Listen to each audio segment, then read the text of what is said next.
HSK 3 Lesson 1周末你有什么打算? සති අන්තයේ ඔයා මොනවද කරන්න බලාපොරොත්තුවෙන් ඉන්නේ? 我早就想好了. මම කලින්ම හිතුවා. 请你吃饭. 看点您喝咖啡. ඔයාව කෑමකට එක්ක යන්න, ෆිල්ම් එකක් බලන්න, කෝපි බොන්න.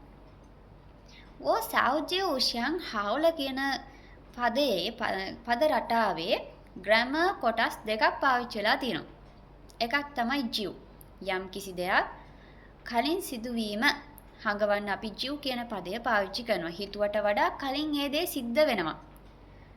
දැන් පළවෙනි යාළුවා තාම හිතලවත් නැහැ. හැබැයි දෙවෙනි යාළුවා සතියන්තේ සිද්ධ කරන්න අවශ්‍ය ප්ලෑන් එක එයා දැන්ටමත් හදලා ඉවරයි. ඒ නිසා එයා කියනවා මම කලින්ම හිතුවා.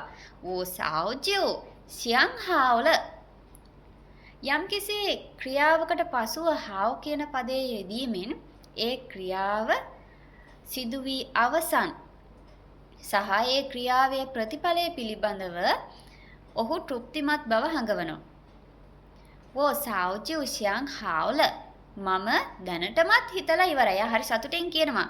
请你吃饭，看点您喝咖啡。请我මට මාත් එක්ක චින් කියන පදේ පාවිච්චි ගන්නේ ප්ලීස් කියලා කියන්නත් අපි පාවිච්චි කරනවා. ඒ වගේම ඉන්වයිට් කියලා කියන්නත් පාවිච්චි වෙනවා. මෙතනදී ඉන්වයිට් කියන අදහස තමයි ඇවිල්ලා තියෙන්නේ. 请我是啊，我已经找好饭馆了。店您票也买好了. මම දැනටමත් 已经කියලා කියන්නේ already දැනටමත් 找好饭馆了. අන්න ආයෙත් අර grammar පදය ඇවිල්ලා තියෙනවා. 找好饭馆了. sentence එකේ අවසානට ල පදේ යොදලා තියෙනවා.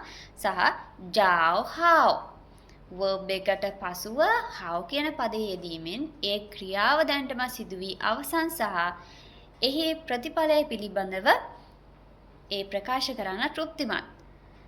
මම දැනටමත් රෙස්ටුරන්ට් එකක් හොයාගෙන ඉවරයි. 店您票也买好了. ෆිල්ම් ටිකට් එකත් මිලදී අරන් අවසන්. සියලුම ක්‍රියාවල් සම්පූර්ණයි. ඒත් ශාවුලි කියනවා 我还没想好. මම තවම හිතලා නැහැ. 要不要跟你住呢?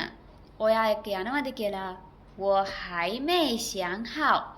මම තවම හිතලා නැහැ. 再见，学生们。